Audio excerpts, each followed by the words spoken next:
तन मन धन की कहानी। यह एक छोटी सी कहानी है जो हमारी निरंतर जीवन में उपयोग आती है। अगर किसी का तन मतलब शारीरिक शक्ति बढ़ जाए तो उसे व्यायाम करके उसका संतुलन रखा जाता है।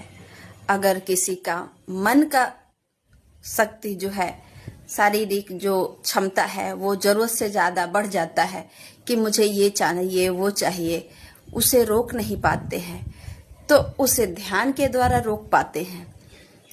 और तीसरा, आपके पास धन ज्यादा हो जाए तो उसे दान के द्वारा संतुलित कर लिया जाता है। तो ये 3 विधियों के द्वारा हम तन मन धन हम अपने सांसारिक व्यवस्था में संतुलित करके रखते हैं। तो एक छोटी सी संत जी की कहानी है, इस पर अच्छी लगेगी तो लाइक शेयर जरूर से करिएगा। वो जो संत जी थे वो कहते थे कि 3 मजदूर के पास जाते हैं और तीनों से एक ही प्रश्न पूछते हैं कि आप लोग ये क्या कर रहे हो, और वो तीनों पत्थर तोड़ रहे हैं, पर तीनों के जवाब अलग अलग रहते हैं।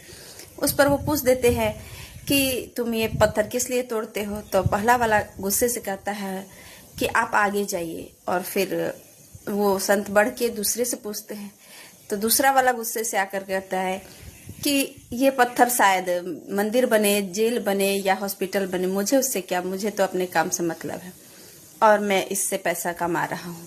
तीसरे के पास जाते हैं तो उसके बाद प्रसन्नता देखते हैं और कहते हैं कि तुम ये काम क्यों कर रहे हो। उस पर बोलता है कि मेरे मन में खुशी है, इसी वजह से मैं खुश होकर ये काम कर रहा हूँ, क्योंकि यहाँ मंदिर बनेगी और बदले में मुझे मजदूरी मिल रही है। तो मजदूरी जो है मेरा कर्म का जो वर्क कर रहा हूँ उसका है, लेकिन जो मेरे शांति मिल रही है, सुख मिल रही है, उसके वजह से आपको बता नहीं सकता हूँ। यह कल्पना नहीं है, यह हकीकत है।